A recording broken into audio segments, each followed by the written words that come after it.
Hello, hello, hello to all of my sweetheart cancers. This is Queen Amun Ra coming to you with your weekly reading. And you know I'm not going to cut out the bloopers, but this is your weekly reading, cancers. I hope you all are having a great day. I know that you are, because that's the intention you set when you woke up today.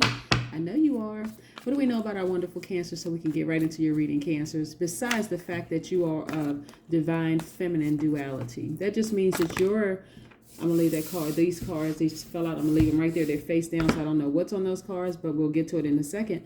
That just means that your energy is cyclic, right? It doesn't matter if you identify as a man or a woman, Cancer. It just means that your energy is directed inward. Just think inward, right? You all have a nurturing, very receiving nature, right, Cancers? And so to fully benefit from the divine masculine energy, you don't find it outside with someone else. You activate it inside of you, because we have access to both, right? And so the divine masculine energy, while it's not your duality, you can tap into it, okay, Cancers? And so that energy directs outward, so it secures, and it has a giving nature, so that you don't have to look for things on the outside in other people. You just give yourself the nurturing that you give everybody else, but you give it to yourself first, okay, Cancers? I just wanted to leave you with that note. The thing that people like most about these sweetheart Cancers is your loyalty. You all are very, very, very loyal people. So when you approach a Cancer, be very, very sincere about, the compliments that you give them, because they are water signs. A lot of them are empaths. They can actually read energy, pick up on energy, and they can spot a deceiver, someone who's very disingenuous, someone who's a manipulator, a liar, or whatever. They can spot that rather quickly, right? And so while they are sweethearts, they're also empathetic. They give their best. They don't hold back their emotions. They're very charming, tenacious, highly imaginative, loyal. Like I said, that's that trait that people love the most about you all. You all are emotional, but in a good way. And you're also very sympathetic people. But like I said, don't ever lie to a Cancer, because they will find out. And when they do, they never, ever, ever forget it. When I say ever forget it, okay? So it would just be in your best interest to be genuine and sincere to a Cancer, okay? All right, let's get into your reading. Most High God in the universe, please give me a special reading for my wonderful Cancers as it relates to all areas of their lives, specifically in areas of creativity and emotions, also in areas of power and intellect, also in areas of money and wealth, and also in areas of spirituality and where they need to take action. Yes, yes, and yes. I love my Cancers. Like I said, very sweetheart people. But when Cancers, when you realize you're starting to vibrate at a low frequency, what that looks like for you, or what it looks like for other people, is that you're moody, you're negative, you're clingy, unpredictable, and suspicious of everything, right? So sometimes what it is with you all Cancers is that you are not on the same frequency as another person. And that is quite all right if you're not on the frequency as the same frequency as another person. You could be vibrating high, they could be vibrating low, but nevertheless, sometimes it's just about, hey, you know what? We're not on the same frequency. We just can't seem to get there. I'm going to go my way, you go yours. That kind of thing, right? That prevents you from holding on to any grudges. You don't need to hold on to a grudge. Just let them go. Right. Look at these. Oh, okay. Look at this right here. So these are the cards that fell out, the Ten of Cups and also the Page of Pentacles. We'll get to these in a second. Here's the major arcanas that fell out. I mean, that we pulled. The Star card, the Fool card, we put these two together, both attached to the Aquarius, the freedom in you, right? This is the Fool card is attached to the planet Uranus, and then the Star card is Aquarius's card. Then we have the Sun card, which is attached to Leo. We know the Sun is a star. It's also a luminary, right? So you're feeling real good about life right now. And also the tricky situation. But you're also trusting your intuition. This Moon card is attached to Pisces. So let's put this here for just a second, right? Tricky, tricky, tricky situation, right? Yeah, but you trust in your intuition. Remember I said to you, Cancer, is that sometimes you are vibrating on different frequencies. You all by default are divine feminine energies, right? Doesn't matter if you identify as a man or a woman. We're talking about your sun sign. And so because of that, you have a very receiving nature, right? But if you don't give that same nurturing to yourself, giving, just use, remember that's the key word for divine masculine because they're givers. If you don't give yourself that nurturing, if you don't receive the nurturing giving to yourself first, not second, third, fourth, or fifth, I'm talking about first, then you're looking for it from other people outside of yourself. Okay? And that can be tricky. It can also be frustrating if you don't tap into the other part of your divine self. Okay, Cancer? And so because people will always disappoint you, whether they disappoint you intentionally or unintentionally, they can't help it, right? And so the thing is to not get too disappointed with people, because sometimes people don't know how to tap into their other side of their energies. So again, tricky situation, right? In the family situation, this family unit, right? This is the Ten of Cups. That is on the outside very, very harmonious. When people look at you all, it's just a very, very harmonious situation. But inside, it's kind of tricky, right? It's kind of a tricky thing that's happening there. And so, like I said, Cancers are very vulnerable people. You all are very, very, Cancerians are very vulnerable people. And so that's vulnerable to praise as well as criticism. So just letting a Cancer know forthrightly how much you admire them goes a long way. But just be genuine and sincere with that, right? No matter what, you all are shining. You all are happy. You're filled with glee. The family is harmonious. But again, it's a tricky, tricky situation. And this is the time where you tap into your intuition, okay? That's what I want you all to know. Just like really, really tap into your intuition. So let's say, for instance,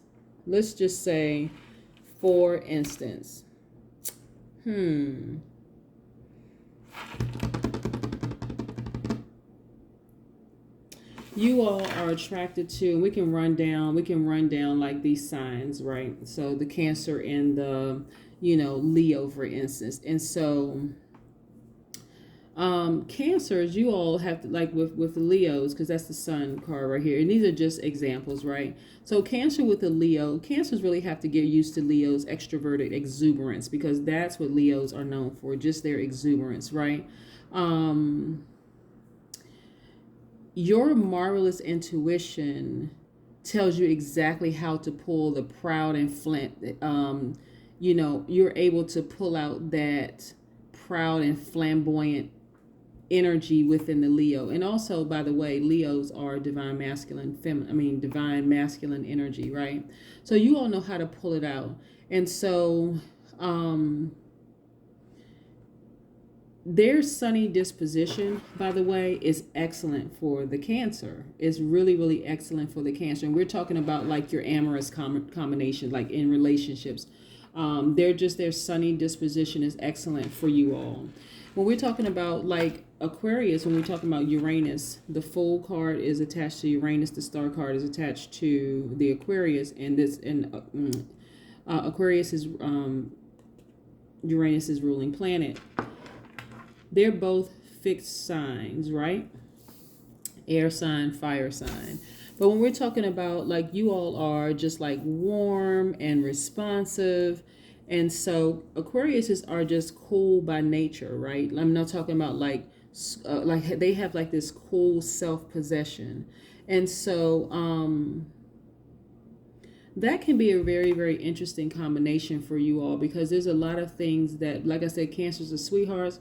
And I love Aquariuses too, both signs, and also the Leos. I love all the signs because I know what you all look like at your highest vibration. So this is about pulling the best out of each astrological sign. First of all, knowing yourself, knowing how to tap into that other side of your energy, Cancers, because like I said, you all are divine feminine energy, and so you all are nurturers. But this is also about giving yourselves the nurturing that you give to other people first, so that you don't put a full expectation on them. Because with an Aquarius, they are divine masculine energy. They are also givers. And so when they tap into their divine feminine energy and they learn how to nurture themselves, the expectation, there are healthy boundaries that are set for both of you all, and you all can actually get the best out of each other by learning how to tap into the other side of those dualities, right? So let me just say this in short, Cancer. So you all are divine feminine energy. You all are nurturers, right? Right? You all are receivers. You all are nurturers. When you tap into the giving side, the masculine energy, and you give it to yourself, the expectation from the cool Aquarius is that you're not trying to get it from them, so you don't appear clingy to an Aquarius, right? And so when an Aquarius, and so feeling like you're being clingy or like just needy or any of those things, you continue to vibrate at a high frequency, right? You don't appear moody, you don't appear negative, you don't appear clingy or unpredictable to the Aquarius. And so for the Aquarius, by default, their divine masculine energies, they are givers, right? But they are also very independent people. They can be very independent people. So when they tap into their nurturing side and they do it very, very well, it sometimes comes off as them being aloof and not really wanting to be bothered. That's why I say the cool possessive possessions, because they can appear to be cool, calm, and collected, and a lot of them are, but they also have feelings too. That's what I'm saying, like with kind of a tricky situation here. That's why I wanted to just go through the signs with, in relationship with Cancers, with you all Cancers, because it doesn't really have to be a tricky situation, right? You in Pisces are very, very affectionate, right? You all are a sensitive couple, and you all know how to bolster each other's egos, right? And so this is a very harmonious match. But so if you're in a relationship with an Aquarius, for instance, then this is about, okay, it doesn't have to be a tricky situation at all. They don't. It doesn't have to be a tricky situation at all. It's about creating boundaries. That's what it really, really is. And getting to this place of being harmonious in your family life. That's really, really, really what it is, right? And so let's get more into what some of these other cards have to say, since the cards are just dying to tell us something. We know that the cards are like really dying to tell us something. Remember also when I was talking about like the Page of Pentacles, right? So the Page of Pentacles is really, really about taking a practical approach to life, right? Realistic aims.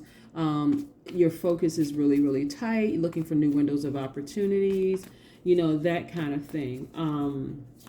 And so to put a much positive spin on the relationship, if you're in a relationship with an Aquarius, since out of the two, that seems to be the trickiest out of the three, whether it's friendship, love, relationship, or whatever. But this is about everybody creating healthy boundaries and respecting each other's boundaries, so that it's not a tricky situation. Okay. And so let's see. Yes, this is what I'm talking about, and this is kind of goes to what I was saying before. This is what I was saying before.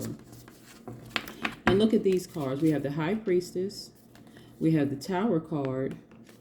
We have the Hanged Man. Oops. We have the Hanged Man here. Sometimes on tarot it's the Hanged Woman. Sometimes it's the Hanged One. Yeah, this one says the Hanged Man. Okay. We have the Wheel card. We have the Lovers card, and we have the Magician card. Right. So all of these are major arcana, overarching thing here. So we have the Magician card. So what I really, really like about the Magician card is that it lets you know that you have the ability to tap into that other side of your energy, right? Let me find the Lovers card. Yes.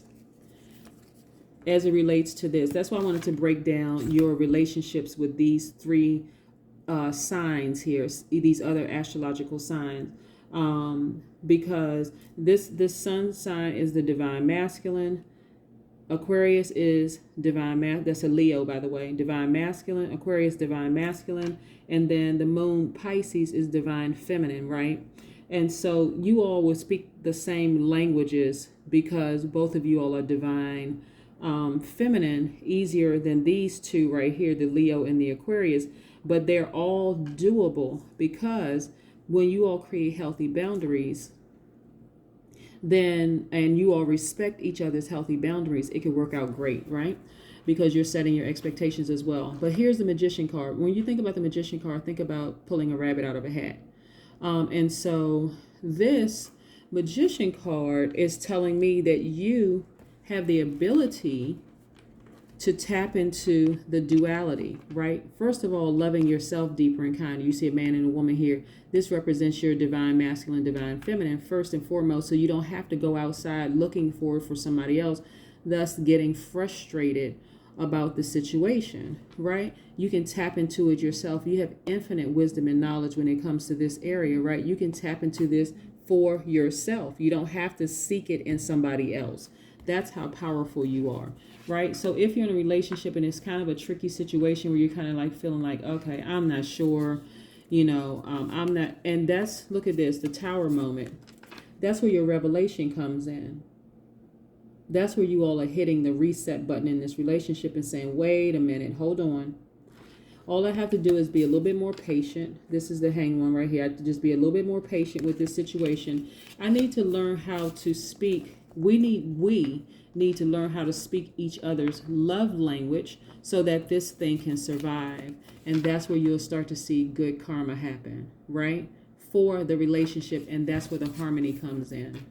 That's where the harmony comes in, where everything is aligned, your wishes fulfilled, you're feeling great about life and all of that.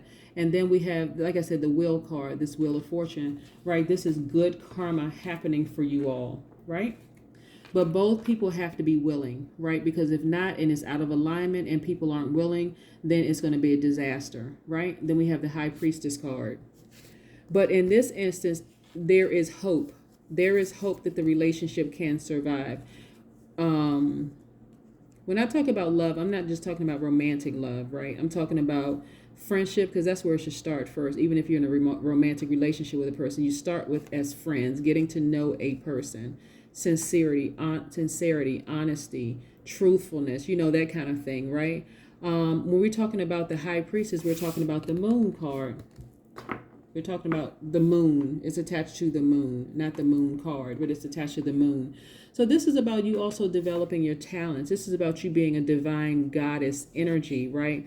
Really tapping into trusting your intuition, like remembering things of significance, developing your talents, seeing beyond what's obvious, tapping into that other side of your duality so that your life is harmonious. You're not depending on somebody else to make your life harmonious.